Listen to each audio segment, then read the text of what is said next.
नमस्कार।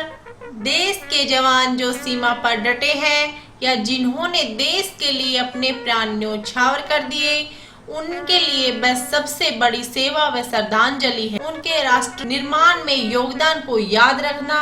तो आज की वीडियो में आपके चैनल सॉल्यूशन नेट क्लिक पर भारत के रणबांकुरे पार्ट 1 में हम जानेंगे अमर सेनानियों की वीर गाथा।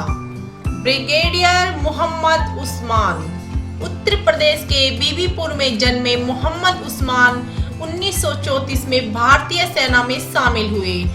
इनका दूसरा नाम द मैन ऑफ स्टील भी है, जो 1948 के भारत पाकिस्तान युद्ध के दौरान ब्रिगेडियर उस्मान ने नौशेरा और झंगर में 2 अत्यंत रणनीतिक स्थानों पर एक भयंकर हमला किया। आपको बता दूं, उस समय जम्मू कश्मीर भारत का हिस्सा नहीं था। उनके साथी उन्हें नौशेरा का शेर के नाम से बुलाते थे।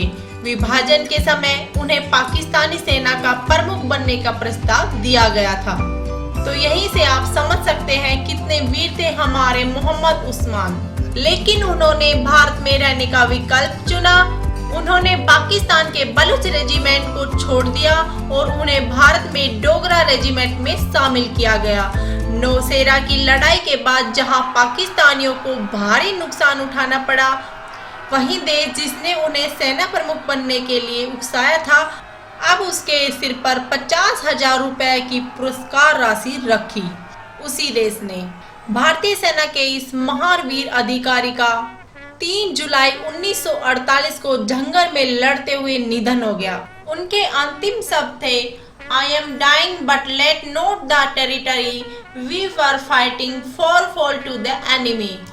उनके महान साहस और नेतृत्व के लिए उन्हें मरणोपरांत महावीर चक्र से सम्मानित किया गया था।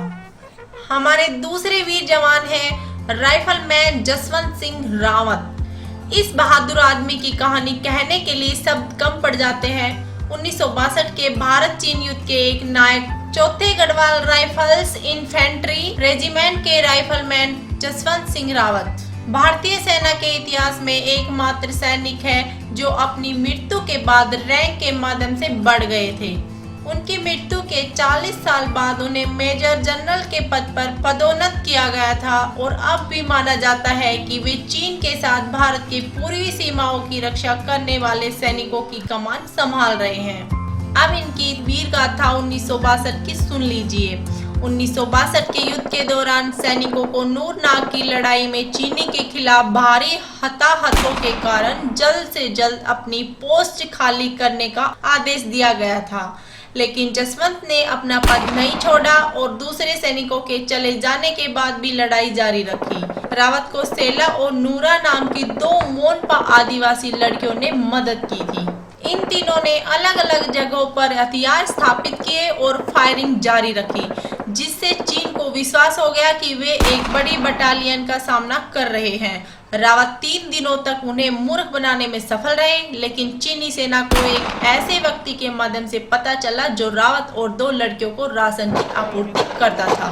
इस पर रावत ने चीनी सेना द्वारा कब्जा करने के बजाय खुद को गोली मारना चुना, लेकिन खुद को गोली मारने से पहले उन्होंने 300 चीनी लोगों का सर खुद काटा था।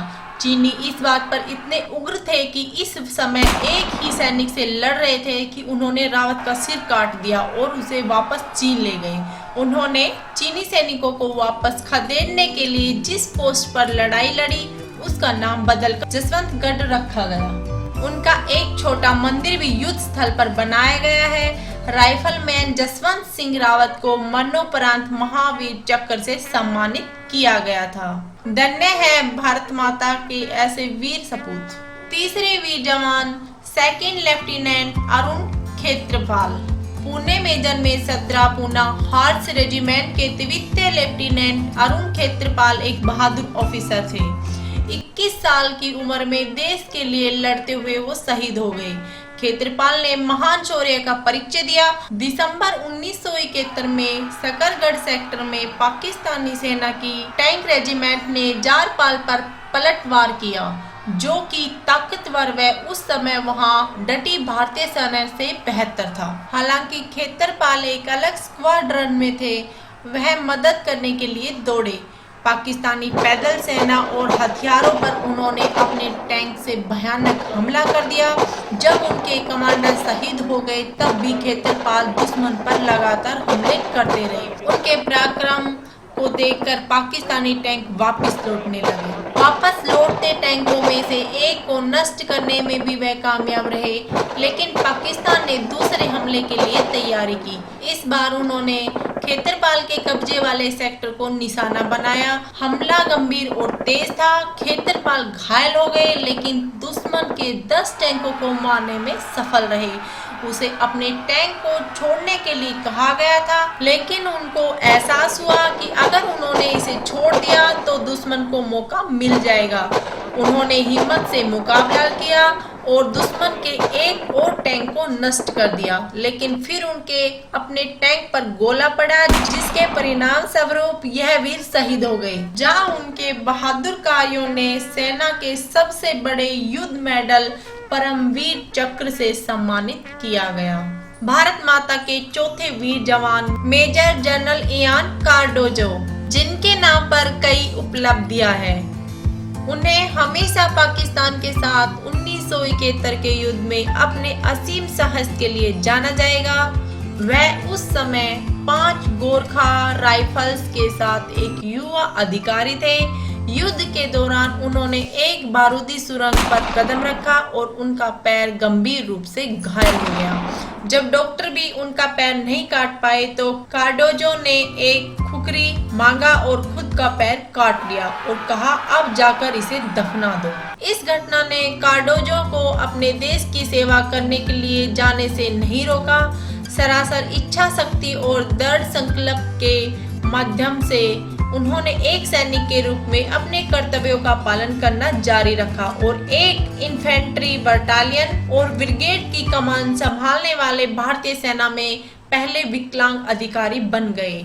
शारीरिक रूप से अन्य अधिकारियों के बराबर नहीं होने के बावजूद उन्होंने सेना में अपने कार्यकाल के दौरान कई फिटनेस परीक्षणों में कई 2 पैर वाले सैनिकों को हराया।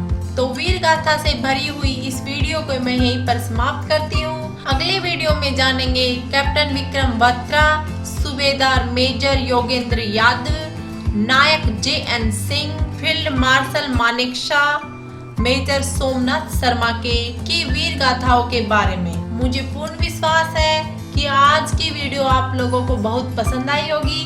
अगर आपको मेरी वीडियो पसंद आई है तो मेरे चैनल सॉल्यूशन एट क्लिक को सब्सक्राइब, लाइक, कमेंट अवश्य करें। जय हिंद, जय भारत।